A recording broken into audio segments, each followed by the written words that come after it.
Many people, if you follow me on Twitter, if you follow me on Facebook, you know very well I was really let down with the recent Xbox One reveal, or as I have taken to calling it, the Xbox 2013 Reissue Remaster.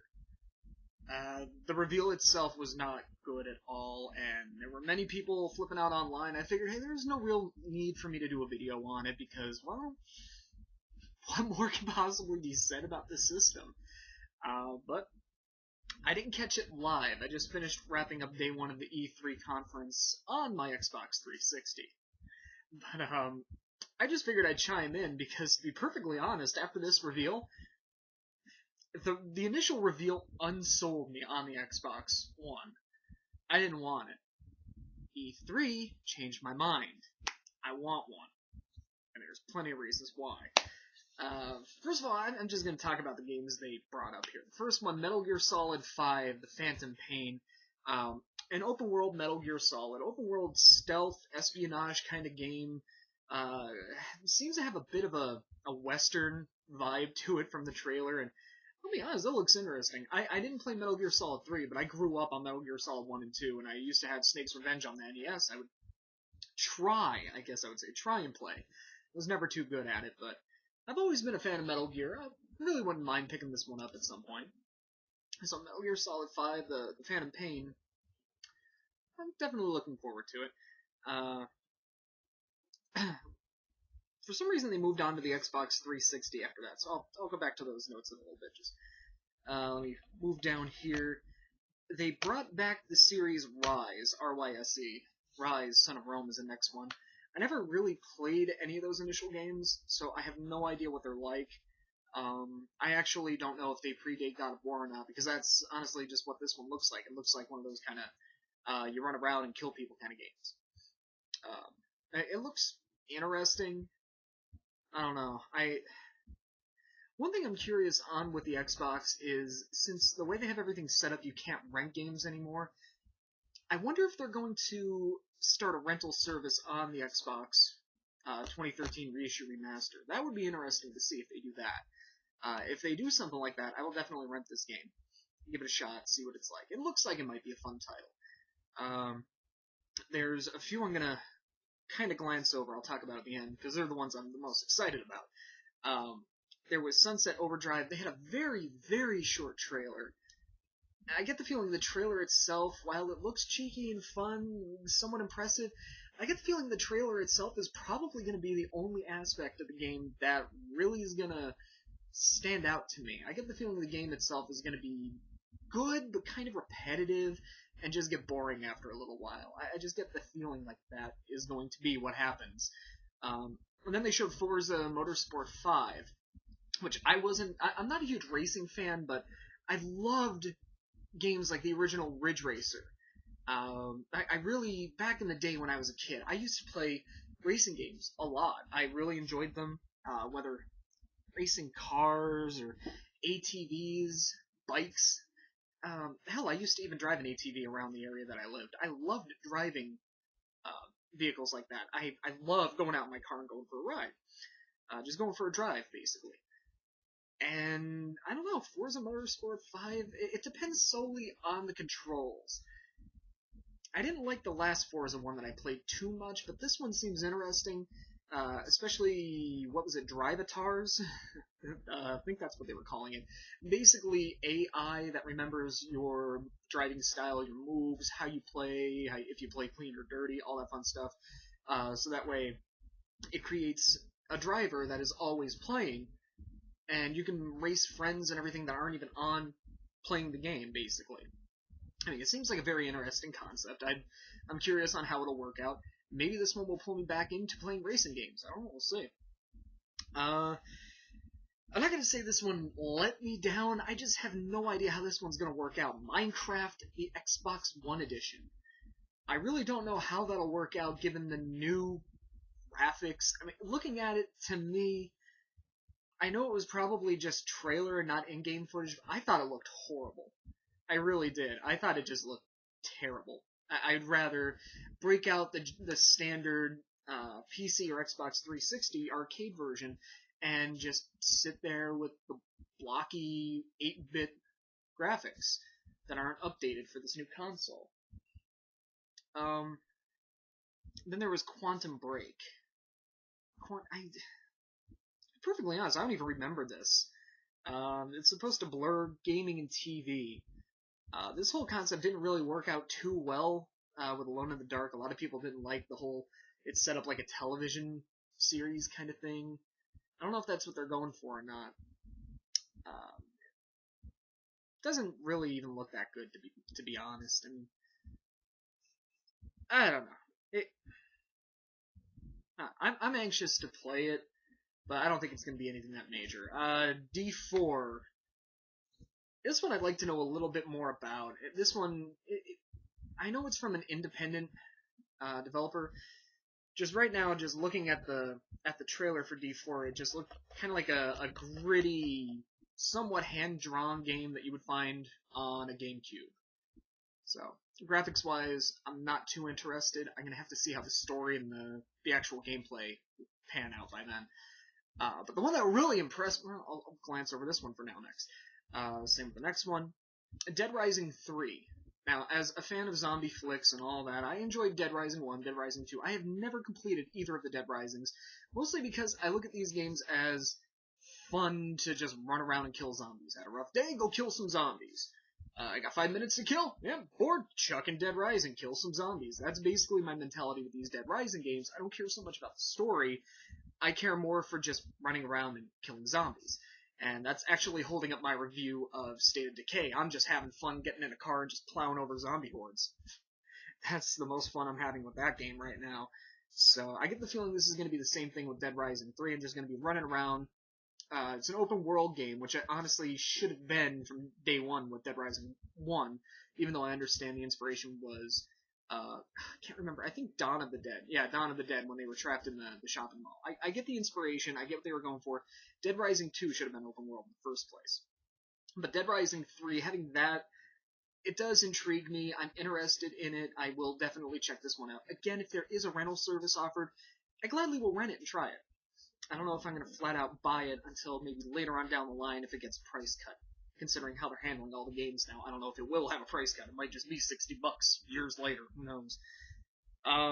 The Witcher 3 Wild Hunt. I wasn't a fan of the last Witcher game, but I didn't really get much time into it due to bills. I had to sell off my copy, and I just haven't had a chance. Yeah, I don't know. Witcher 3 looks nice. It looks dark. It looks a little gritty. Just like the last one. I might play it. I'm just not certain how well it'll turn out. Battlefield 4 Second Assault. The only one I really played was Battlefield 2, honestly. And I enjoyed what I played. I just never really got into it. This one, again, looks more like a Call of Duty kind of game. I don't know if Battlefield 1 or 3 were similar to that, but this one, very dark, gritty, looks rather serious. I don't know if I'm going to play it. I'm just so sick and tired of these kind of games. They wrapped everything up with Titanfall. This one, I don't know.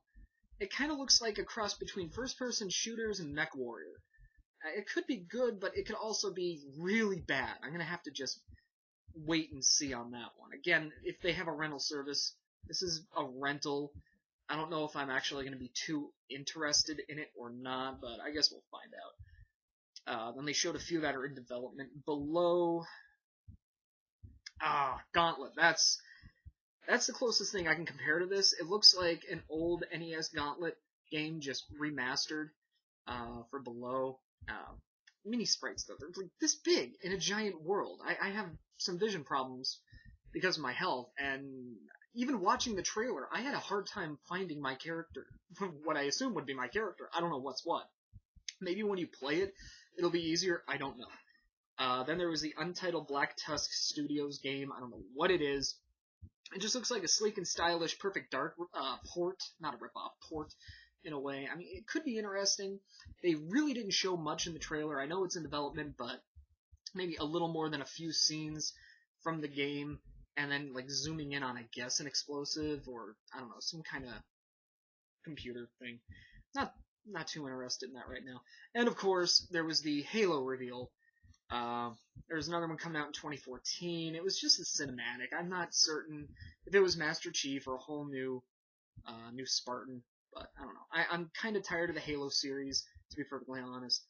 Reach was the last one that I got to play that I actually kind of enjoyed. So I don't know. We'll see how that one works out too, if it even piques my interest. But if you're a Halo fan, I'm pretty sure what I have to say about the game isn't going to change a damn thing. So we'll find out about that. We'll see. Okay, now the ones I really want to address that flat out sold me on the Xbox. Aside Metal Gear Solid 5, I really do want to try that game. That visually impressed me, the story impressed me, it just looked like a good game all around.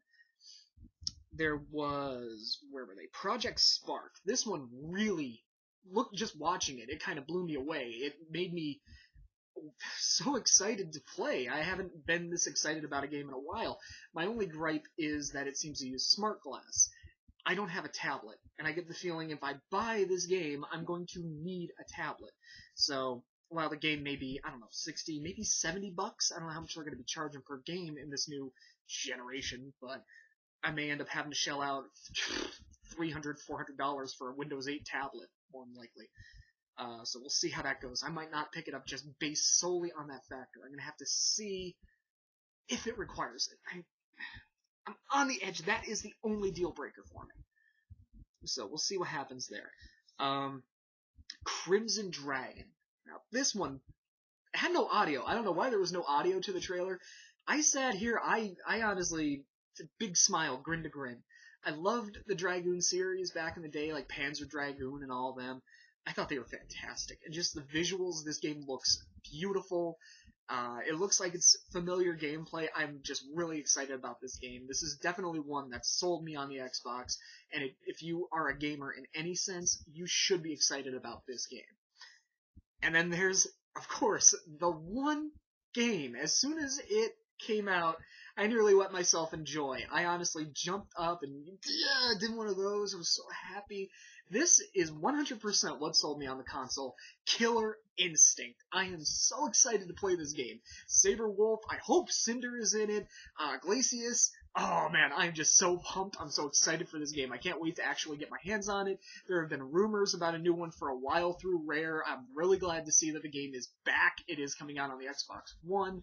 I don't know if it's an exclusive. I didn't catch that aspect. But if it is or isn't, I am buying this console specifically for that game. Especially if it's an exclusive. Because I love this game. I grew up with it. It was a childhood game.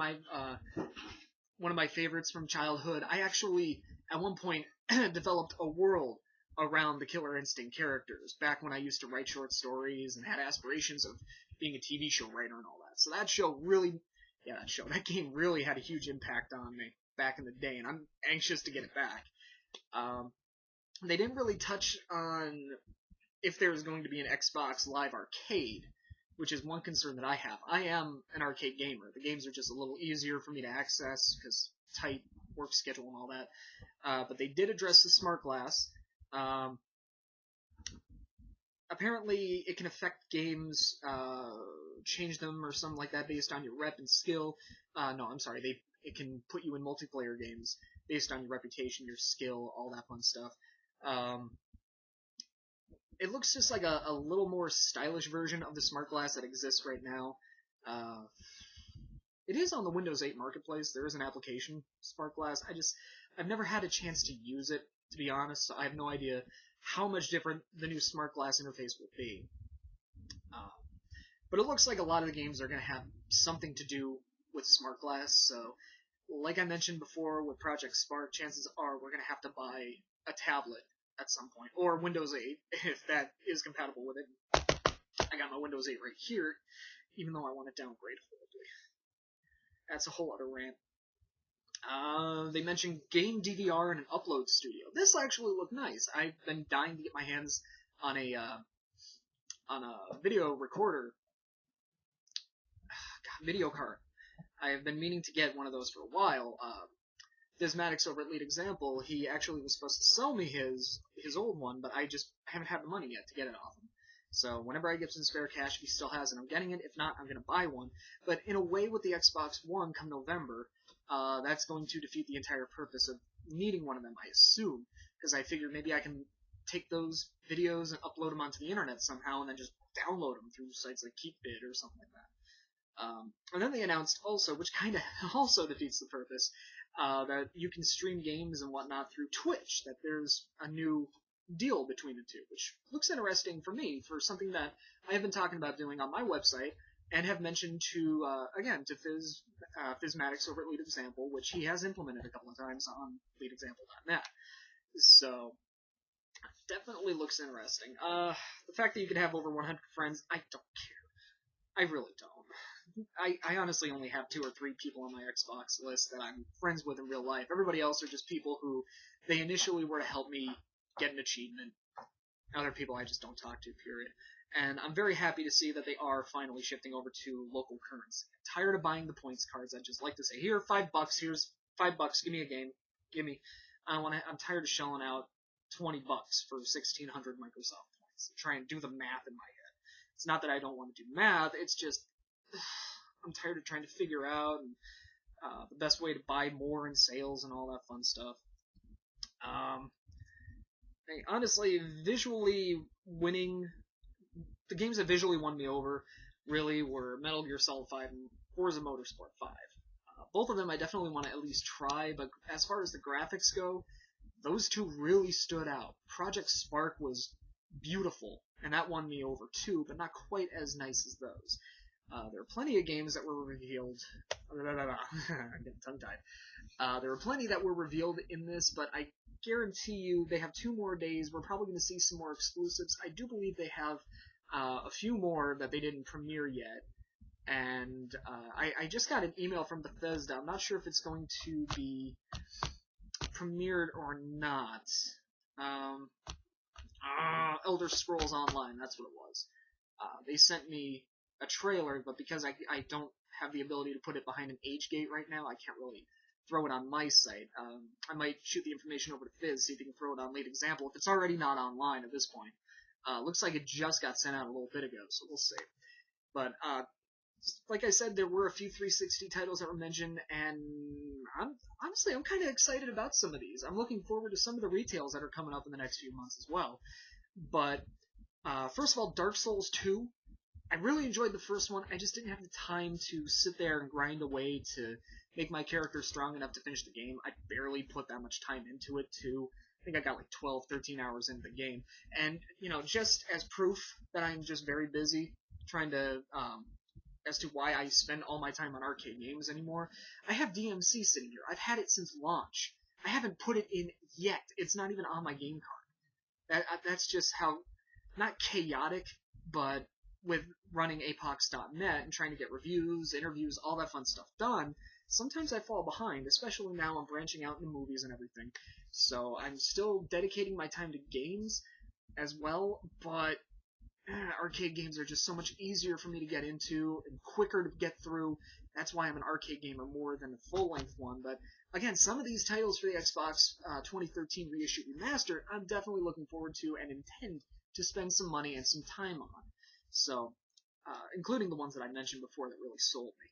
So, I don't know. We'll see how Dark Souls 2 pans out. I would have loved to see this on the Xbox One, more so than 360, but you know what? It's coming to this console. I'm anxious to play it either way. I believe it's due out 2014, I think. I don't know. We'll see. I believe I saw the release date is 2014. I forget. Then there was World of Tanks, which I keep seeing advertisements on TV for it. I keep meaning to go to the website and play it. Just never have the chance. I'm definitely looking forward to it being on the Xbox Live Arcade, and it's free to play, so I'm definitely going to be on it. I'm definitely going to be playing it. But then again, I said that about Happy Wars, and I kind of just fell out of that one. I don't know why. I enjoyed it. I just never really had a chance to play it. Again, a lot of stuff going on. Other games, other promos that I got to review, that fun stuff. But then there was Max the Curse of Brotherhood. This is the last game I'm going to talk about. This is the one that I'm really looking forward to as far as the Xbox 360 games coming out goes. Because it looks like a Disney Pixar film. It kind of looks like it takes inspirations from movies like Paranorman. Visually dark and gritty, not gritty, but just very dark. There were some gritty moments from what I saw, but overall, it looked like it would make a stunning 3D animated feature film. I would love to go see. So I'm really looking forward to playing this title. Not sure when it's coming out. I assume sometime over the summer, but don't hold me on that. I didn't catch the release date on it. But overall, I'm definitely interested. I'm definitely interested in looking into this title. I'm definitely going to pick this one up. I should have some money for it by then. I'm going to see if I can work a review copy my way too, but I highly doubt it. I know some games now that are coming out for 360, a good amount of them are like $30, $40. So maybe this one will come out at a decent price that will fit my budget a little better than the typical high price $60 tag. But we'll see. We'll see. Either way, day one of the E3 conference, I'm sold. Just day one alone, just based on the games. This was what I was waiting for. This is what the reveal should have been. Instead of focusing on TV and all that fun stuff, I don't care. I have Comcast. I have a cable box. I will watch my TV on Comcast. I don't need my Xbox to switch over to Comcast. I don't. Matter of fact, I'm actually talking about getting rid of my Comcast cable entirely and just paying for Netflix and Hulu. Netflix and Hulu.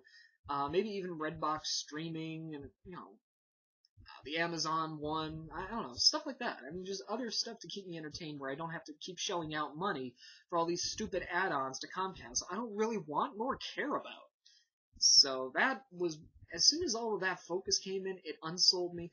And honestly, I'm still against the whole always-on thing. But the way I game, it's not going to bother me too much. I always play my Xbox online anyhow.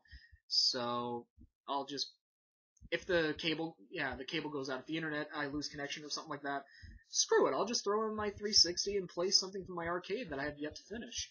And as far as the trading games thing goes, I don't play enough games that are physical, so I don't know. We'll just see what happens there. Right now, the Xbox One appeals to me as a restricted casual gamer. I'm not as hardcore a gamer as I used to be.